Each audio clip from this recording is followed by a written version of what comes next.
Are you ready? Yeah, I'm good. You good? I'm good. Okay.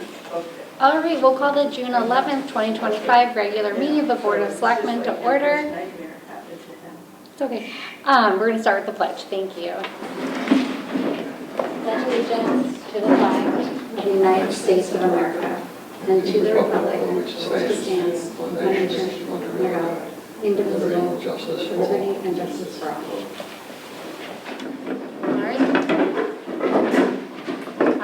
Just so people know, we have to actually start with the public hearing, and then we'll move to public comment right after that. I'm going to now call the public hearing to order.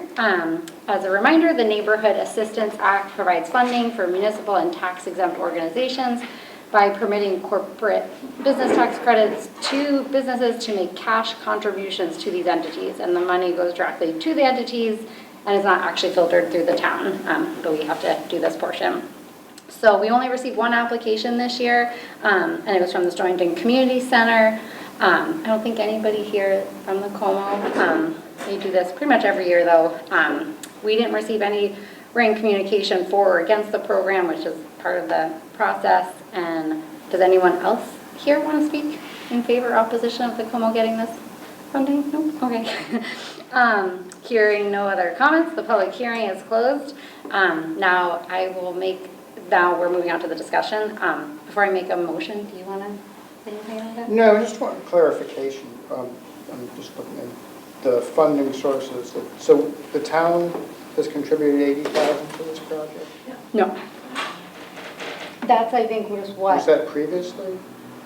I'm looking at page 5. You're probably looking at, they have to provide like tax documentation. Yeah, so they're just Oh, showing so it's for what- other, Yeah. for other, just other sources of income for the entity, not for the project? Yes. So what's the cost of the project? So It's really on the, Como. it's between the Como and whatever Yeah, so we corporation don't they really, work so we don't with. really have any details on the project itself? It's whatever they put into the application, but we have nothing more. It's this program is required by the state that we as a municipality provide this public hearing No, I entity. We have understand. to do that part, but the rest is really up to the Como and whatever business they work with to get this Matching funds. Get the matching funds. Yep. But yeah, we don't oversee it, we don't contribute, we don't really spend any tax, No. staff time other Just than this this part. part. No, I just thought that last year we did it for the Seaport. Was that? There were a few applications. Yeah, and the for the Seaport Como. came in with a very specific, if I'm remembering correctly, project request under this, which was more unique, like lots of times like the PNC or the Okay, I Como or guess that's what I somebody. was Yeah, expecting. because they had they did something, I want to say under the renewable energy portion for of this, windows. right? Yeah, so I think there's different divisions of this grant. So this one is, I think, the more general one. So if they raise, I think, X dollars, they get it matched. Right? Yeah, I just, so there are no Yeah, you're right, I specifics think like the last Seaport year. one was different, yeah. Never mind. All right, so I'll make a motion to approve the 2025 Neighborhood Assistance Act tax credit application from the Stonington Community Center. Second. Any further discussion? All those in favor? Aye. Aye, motion carries. We will let the Como know. All right, now public comment. We can go now? Yes, public comment. Oh, okay. So just for public comment, you guys are probably used to this, but just say your name for the record, and then yeah, that's really it. So thank you. Okay. I'm first, I guess. My name is Jim Tennant. I live at 6 Hinckley Street in Mystic. We have a problem with the new traffic generated by the Del Mar Hotel. We really need your help in arriving at a satisfactory and suitable solution. Bus, commercial, tourist vehicles are all using Velvet Lane, Pleasant, Hinckley, and Rossi Streets, turning the neighborhood streets into commercial thoroughfares. This is causing legitimate safety and quality of life issues. One example, on graduation night, a special event night, 60-plus vehicles exited from the north parking lot onto Velvet Lane in an hour. A major problem. The neighborhood has a couple of suggestions that might address the problems, and one of them is to close off Velvet Lane from the north parking lot and add appropriate signage to Velvet Lane, Pleasant, Hinckley, and Rossi Street, residents only or something to indicate that it's a residential area, and add a left-hand turn lane to the northbound Route 27 in order to allow northbound vehicles to pass by anyone making a left turn into the hotel. Because right now, left turns, you can't make a left turn. So, and the second possible solution is again close off Velvet Lane from the north parking lot and add signage to Velvet Lane, Pleasant, Hinckley, and Rossi Streets. Again, with some verbiage that would help us out. And redesign the hotel driveways to enter and exit the hotel property at the Rossi Pentway traffic light, keeping all hotel traffic on the Seaport campus. I gotta remove my clothespins. We are not against economic development, but we don't want our community safety and quality of life affected by it. Again, we are looking for your help to have a new traffic study done with neighborhood participation. Thank you very much.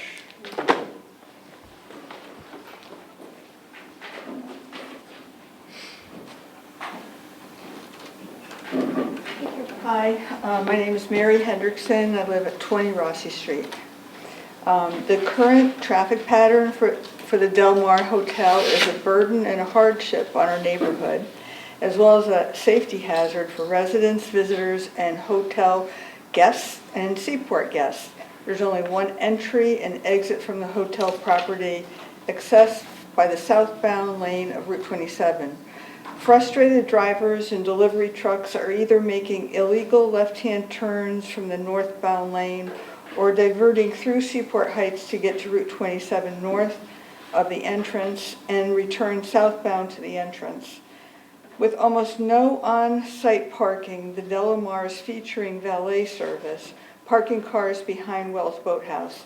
These cars are returning via Velvet Lane, a narrow dead-end town road, turning it into basically a driveway for the hotel. The Del Mar has overreached the boundaries of the Marine Historic District. I have to say the Seaport has also overreached the boundaries, because some of the traffic going down Velvet is the Seaport stuff. There are solutions. A professional traffic engineer can find them. I know there was a traffic engineer that worked on this, but it was January 2020. And any traffic in January is going to be a far reach from the way traffic is in the summer, and also a far reach from the way traffic is since COVID-19 brought so many people to our town because of the restaurants and everything else that's happened. So we've been working, and we had a neighborhood meeting at the German Club on May 28th, and we had over 50 people, and it was a lot of great response. Here's a picture of the meeting. We since then had another neighborhood meeting, which was only Seaport Heights residents, because there's a Seaport Heights Association. So to add to that, I do a lot of walking, and on this page there is a tractor trailer making a delivery to the Del Mar Hotel, putting orange cones on Route 27, which is illegal, and that's a state road. In addition to that, I have a photo of a truck, which is, I don't know whether it's Seaport or Del Mar, but it's a truck, a large truck going down Velvet Lane. I also have 3 pictures that of the Del Mar puts a sandwich board at their driveway saying, go ahead, you can make that illegal left-hand turn, it's fine. And I have, I saw it on June 4th and also on June 7th. So they're asking people to diss the law, basically, which I think is pretty outrageous. I also have a picture of a bus. Now, this is the seaport. This is a tour bus being parked on Velvet Lane, probably making the opening about 6 feet wide for anyone to go through. I mean, you just can't get through there. And on the same day, a tour bus that went up Hinckley Street, down across Clipper, and down Rossi Street.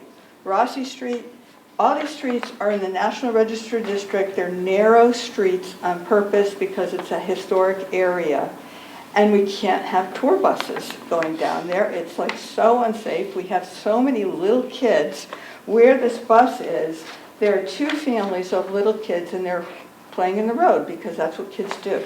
So I've got photos of that, and here you go. Thanks, Mary. Thank you.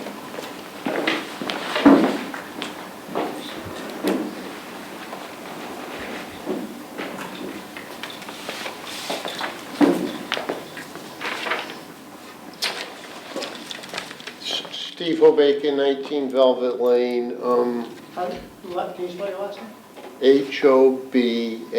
Hobaica. So we're working on a petition that we're going to submit to the Board of Police Commissioners tomorrow. We have 80+ signatures on it. All the people that signed it are from the Rossi Mill Historic District in Seaport Heights. And we went to a police board meeting in April, but we didn't really speak. We just handed them material. And then we went in May. Now we're going back tomorrow with more information, but we're going to ask the police board, I'm going to read it. We, the undersigned, request that the Stonington, Connecticut Police Board of Commissioners vote, adopt, and implement the following 4 resolutions out of concern for the safety of pedestrians, children, residents, and visitors of Seaport Heights and Velvet Lane.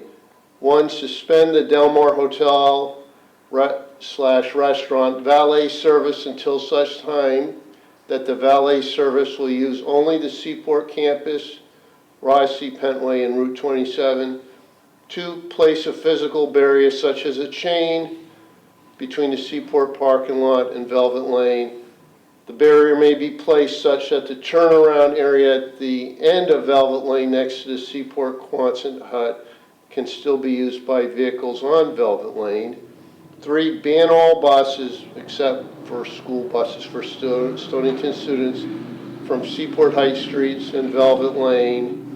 And 4, ban all commercial vehicles such as food delivery, linen, taxis, servicing the Del Mar Hotel / restaurant from Seaport Heights and Velvet Lane. Did you have any questions or? No, I'll comment, I guess, on the selectmen's comments. Okay, you guys don't want to, I guess our meeting's not long. If you want, yeah. Yeah, our meeting's not long, so we can respond under our comments, if you guys don't mind staying, and we'll get through this. Oh, sure. And then we can Yeah, respond to Should be it. pretty short. Could I add one more thing? Yeah, of course. So I heard on the Connecticut news that the town of Washington, Connecticut has gotten some sort of grant for a speed camera, and they've gotten like a lot of funds from it. Route 27 is crazy with the cars that are driving so fast. Is there a possibility that the town could apply for this grant really quick so we get that going?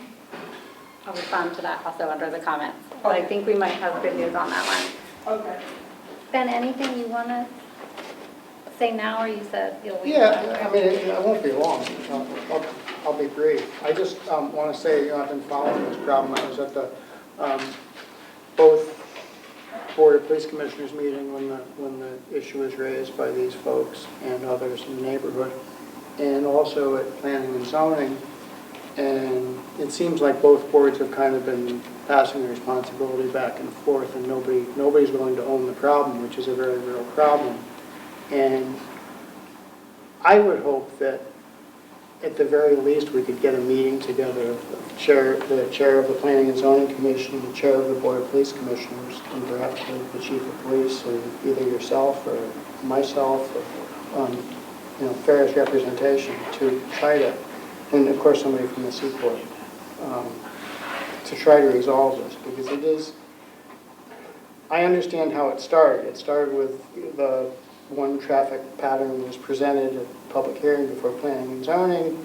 Planning and Zoning approved that, but then it had to, and the Board of Police Commissioners approved that, but then it had to go to the DOT, and the DOT came back and said no left turn. So it changed the traffic pattern, which didn't, in my view, and I think the view of these folks and the folks that have to live in this neighborhood, didn't really receive enough of an errand, public errand, to come to a good conclusion on that. And I think the idea of the valets and the buses using the back of the Rossi Mill and exiting onto Velvet Lane is a real problem, and it should be blocked off. I mean, there's signs in the parking lot from the Rossi Mill that say no exit. The Seaport removed those signs. Okay, well, they were there 2 weeks ago. Yeah. And I wonder if those were even perhaps a condition of a former approval for use of the site. I'm not sure. I've actually asked the zoning enforcement officer to look into that and haven't heard back. And it seems like the no buses could certainly be accomplished by the Board of Police Commissioners. They've done it in downtown Mystic with Cottrell Street and Washington Street and those streets in that neighborhood. And this is a similarly tight neighborhood and even more residential. And so it seems that would be appropriate. So I would hope that the Board of Police Commissioners could do that on their own, and I hope that they would. But to solve the broader issue, I really think a meeting is needed between the various boards, or representatives from the various boards. Would someone from the neighborhood be included in that? I would hope so, sure. All right, so wait, but I'll just jump in that way. If you guys don't want to stick around for the rest of the meeting, you don't have to. So just a few things, and then again, you'll go to the police commission meeting tomorrow, right? Because I don't want to speak for the chief, but we have met a number of times since we met on this, including a meeting with the Seaport, the chief, myself, and our public works director. And then I know that he's agreed to kind of try and spearhead like data collection to try, as we talked about, like data is key for anything, because a lot of this will take state, obviously, involvement. So that, I believe they're talking about it tomorrow, but like a plan for doing more data collection, and also inform the Seaport that would be happening, to really try and build that data. I think the data, Mary, that you've already gathered, and like we talked about, like that really does help. But I deal with it more for like drainage issues on the engineering side. So like when you can document like the time, the day, the photo, like it's so important to us on our side for engineering. So I can only imagine it'd be helpful for the police on trying to build a case about any traffic concerns. So I think you guys are doing everything. So I'll just say, I do think they're taking this really seriously. They're looking at it. I think he's taking all the steps he needs to take to try and do this. It probably won't be as quick as everybody would like, but I do think they're taking it very serious and looking at that. I'll agree with Ben. I think 3 and 4 on your list, to my limited understanding, again, like we talked about, I don't oversee the police department. They're separate. Other than appointing police commission members, we don't have involvement there. It's not my area of expertise, but I do think 3 and 4 are things that are within their purview. 1 and 2, I think, would take the data collection, would take engaging the state, would take changes from DOT. So, but it's definitely, obviously, it's good to present it, and that's what they should have in mind when they're looking at this. I'll also say we did engage the town attorney. I think it'll come to you. You can obviously share it.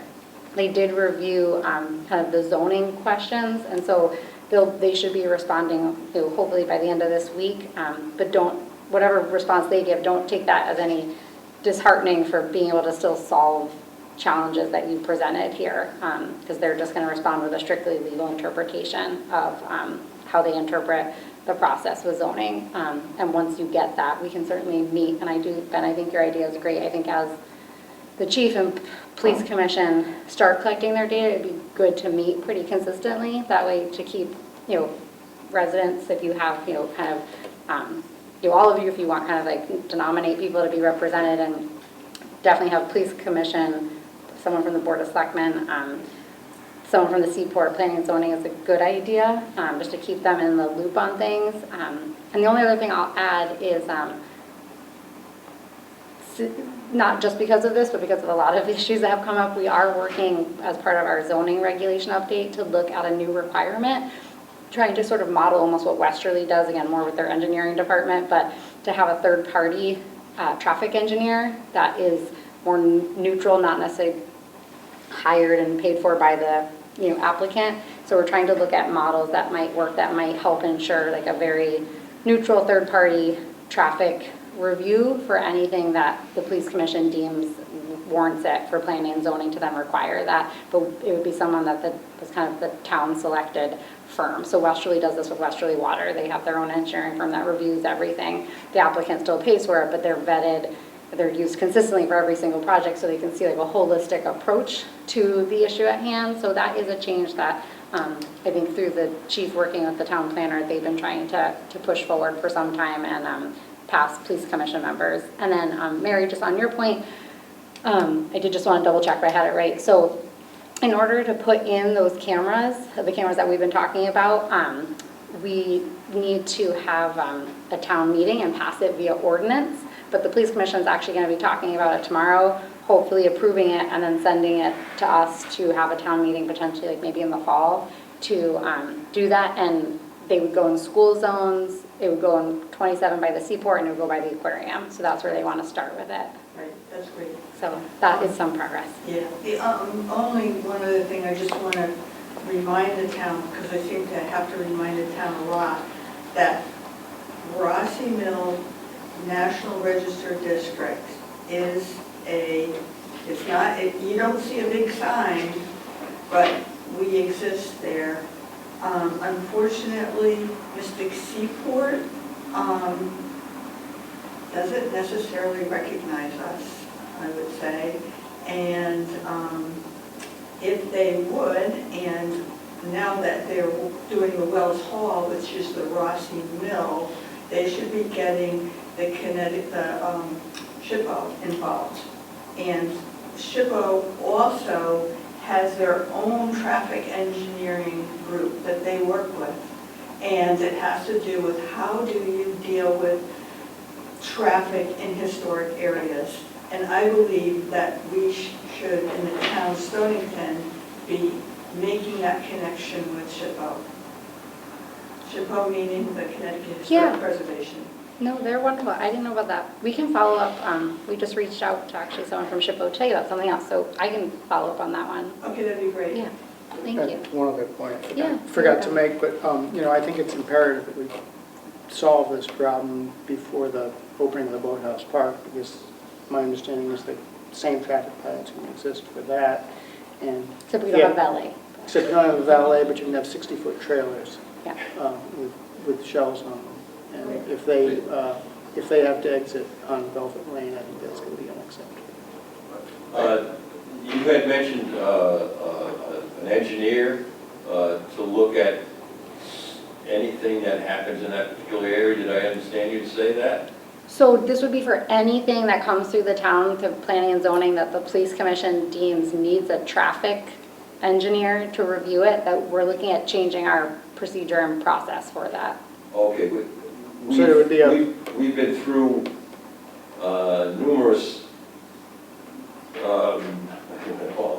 fights with the Seaport and the town, with the streetscape project, where we established chains to go off, to change off to close off the exits from the parking lots, and a number of other issues. And then when the Seaport wanted to get their MHD zone, we had regulations put in to the zoning regulations for the town.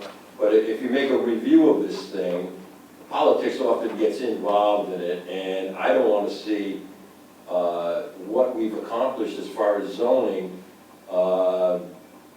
erased from the regulations.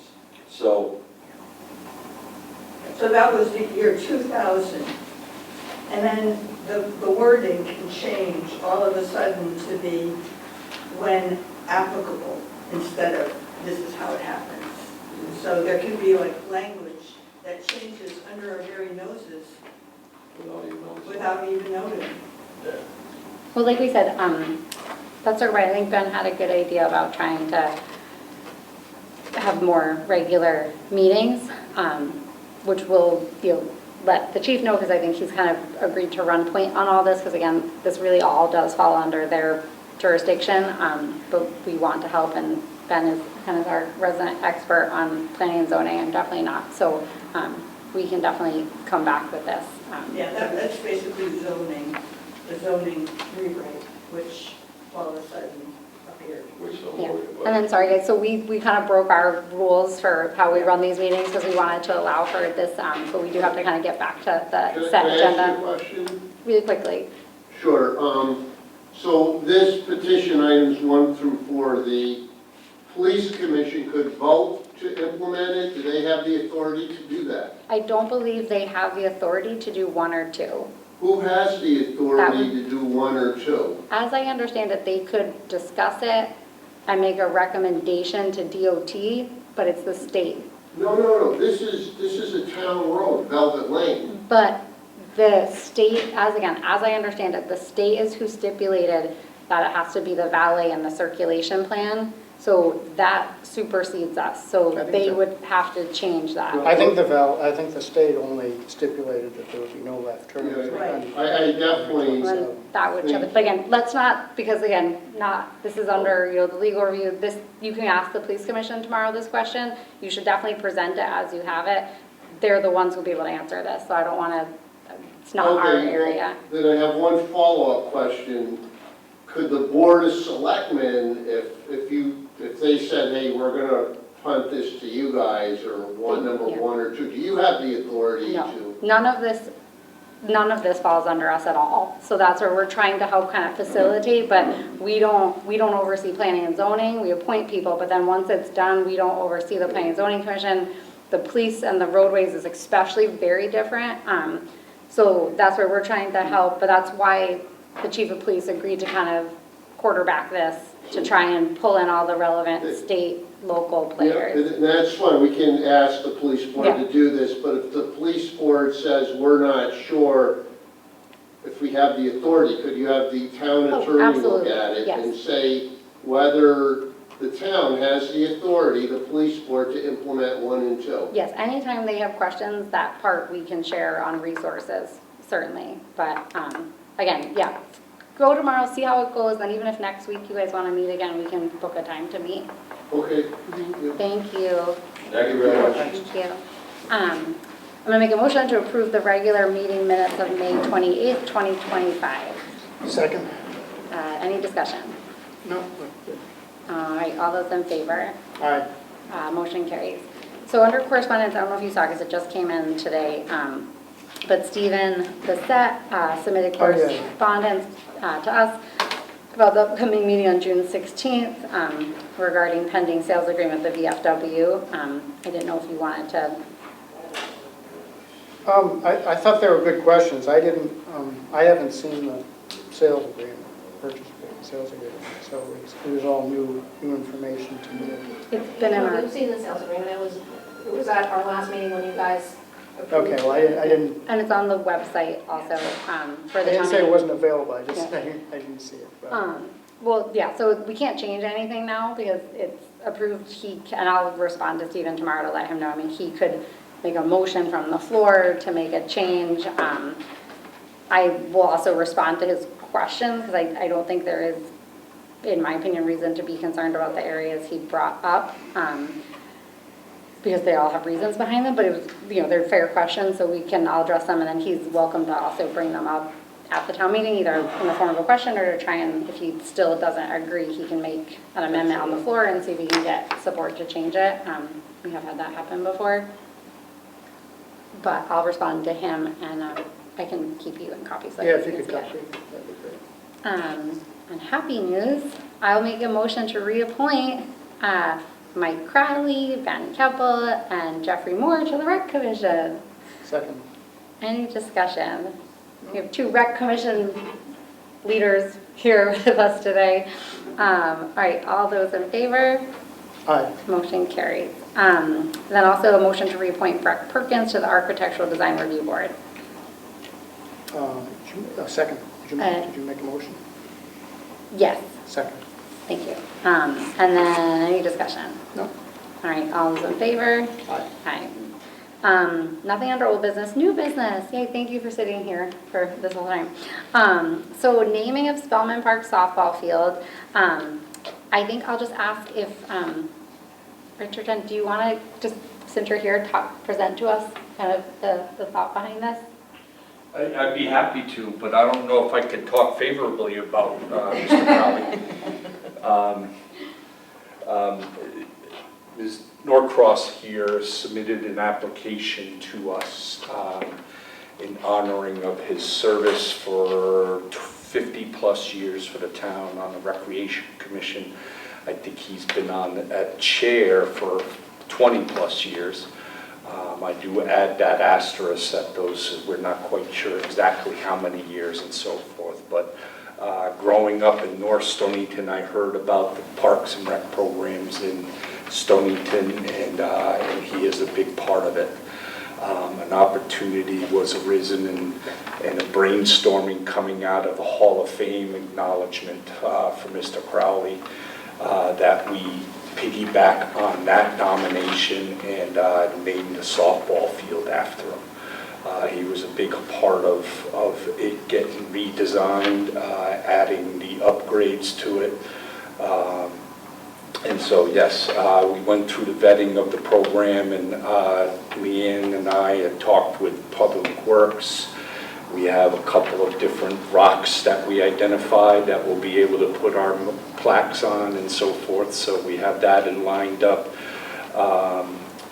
We did discuss it at length with our rec commission, and they voted unanimously about pushing that forward and so forth. So we're presenting to you guys and to ask you to officially name the softball field down in Spellman Park as Michael C. Crowley Field. C. Michael.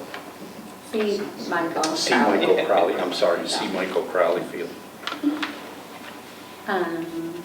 All right, Ben, any questions? No, I so moved. Okay. Thank you guys very much. So, okay, do you want to make the motion to? I move move to name the softball field at Spellman Park the C. Michael Crowley Field. Yeah. All right, I'm sure, Deb's not here, but I'm sure she would be happy about it too. All those in favor? Aye. Aye, I guess I'm seconding it, sorry, second and an aye. That's what I say, thank you, and thank you guys for following all of our new procedures. So that is great, that's so exciting.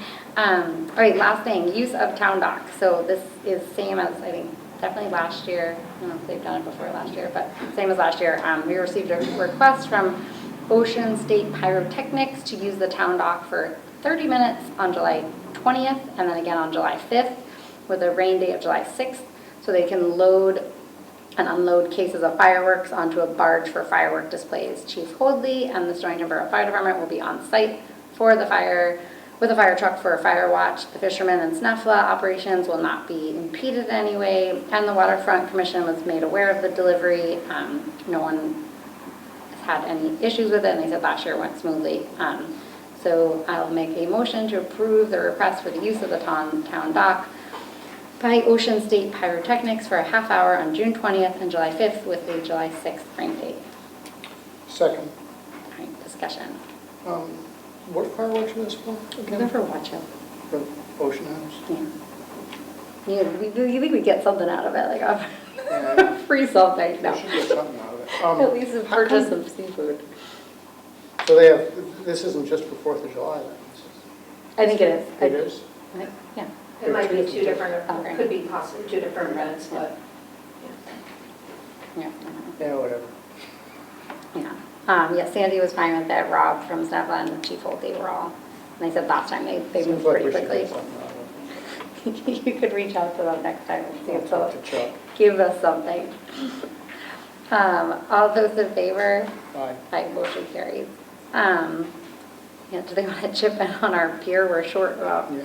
$500,000 to $1 million. All right, last thing up is comments from the selectmen. You want to? No, just to follow up on well, previous discussion, I think it's a really difficult situation over there, and we really need to get folks together that can solve it. Because if it was my neighborhood, I think I'd probably be moving. But, yeah. Yeah, no, I don't think anyone even, yeah, I don't think anyone involved is happy with the, No, and particularly the Velvet Lane situation. I mean, the rest of it is equally important, but it's sort of something that's been growing over the years. But Velvet Lane is a brand new problem. Should go. oh wait, no, yeah, I think that will be, but we'll see what happens tomorrow night and then regroup from there. And then, I was gonna say, I was late because we had a really good meeting across the street with Rich and the Human Services team bringing in for a second or third time all the different representatives from youth sports to try and like see how we can all kind of improve our communication and coordination and bring up different issues. And it's been really good. We just decided actually that we try and make it maybe a quarterly meeting to check in and everything from like talking about how to make it more accessible for students, for youth to participate in these programs. Some teams have really great examples where they don't charge anything and they're able to raise enough money, kind of learning from each other, to also addressing challenges that they have, and kind of field space, indoor space, all sorts of stuff. So I think they've been really good meetings. So thank you to the Human Services and Rec team for arranging those. And then obviously we have our town meeting Monday, and we have a bond request into the state through Representative Baumgartner to hopefully make up for all or part of the funding shortage at the town dock, one of the piers. I have a call with someone from the DCD, one of the deputy commissioners on Monday to try and talk through a little bit more about approach for that request, because that will be kind of being decided in July.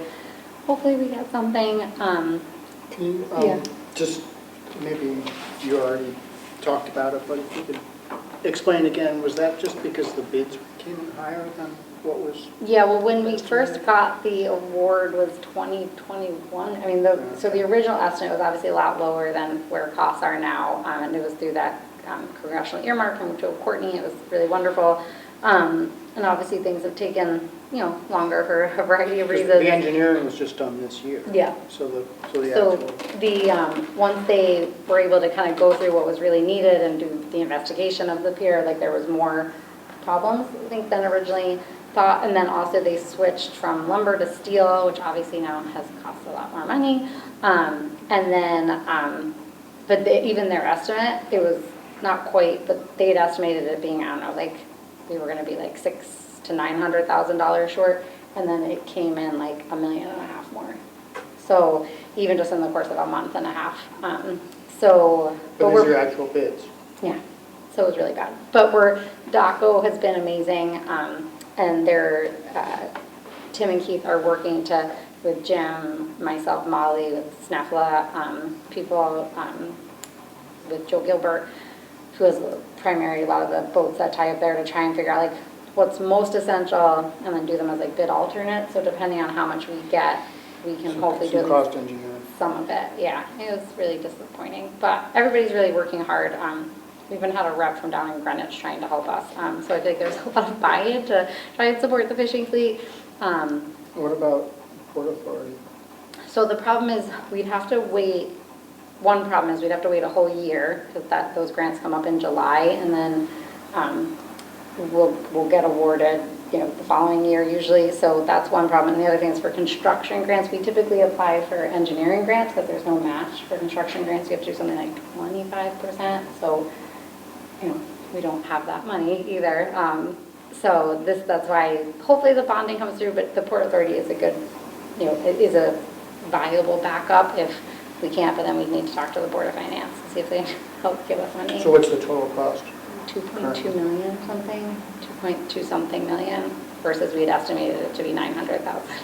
So we'd have to come up with 500 plus. So, yeah, exactly. So that's not gonna be feasible, so, but we could scale it down and do, some of it. So, that is definitely an option. We're working with our solid waste department. They're working, I'm just reporting back. Jill Senior is working really hard with SCARA and Black Earth to hopefully try and figure out how to get curbside composting as an option, and also something at the transfer station for people who aren't able or want a different option to not have to pay for curbside going forward for the composting.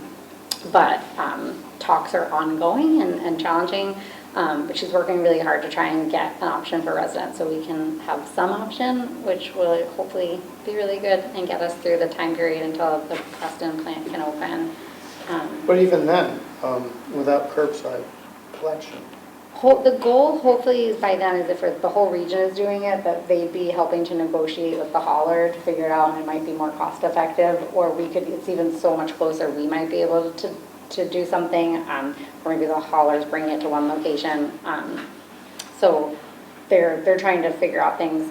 Also, not to get depressing, but the estimates for what tonnage will be for traditional solid waste going forward is going extremely high.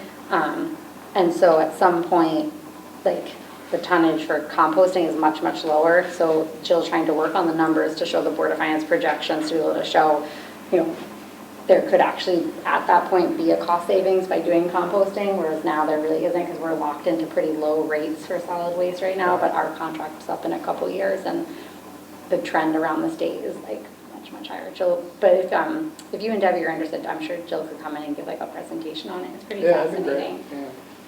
Yeah, because I am concerned about the new plant in Preston. I mean, it's great that they're moving ahead, but they need product. Yes, and that's if we what can't get it to them. Gara and Dave and the COG, we have like a whole subcommittee for the Council of Governments just on solid waste. And the head of SCARA comes to all that, and all the towns in the region are there. So they're definitely working on all this. And Jill participates for us in that. So I bet she can give us a good update. Yeah, that'd be great. That'd be great. Anything else, Stacy, important? Sure there is. I know. They didn't pass the municipal camp bill, so that was good advocacy that happened. But we, it's been a lot of like stuff with the state. The session finally ended. I guess one thing is we are following up with Representative Rojas's office. They reached back out now that session is over about our ongoing inquiries about unfunded mandates and tax exemptions and looking at the property tax, and they've actually asked Andre to work with me and then through us with CCM and the different COGs between now and next session to try and get some more work going on that. So I thought it was promising. I didn't even stalk them this time. They reached out proactively asking for some follow-up on that. So hopefully maybe we'll make some progress on that in the next couple months. But I'll stop there because this went on for a while. But yeah, there's just, I feel like, a lot happening. But yeah, if you have any questions about anything, reach out to any of the staff members, and then hopefully the town meeting is well attended on Monday. People can come. Anything else? And Deb won't be there, correct? She will. She gets back, I think, just in time. This weekend, or she'll be there. Okay. Anything else? All right, that we stand adjourned. Thanks, Mike.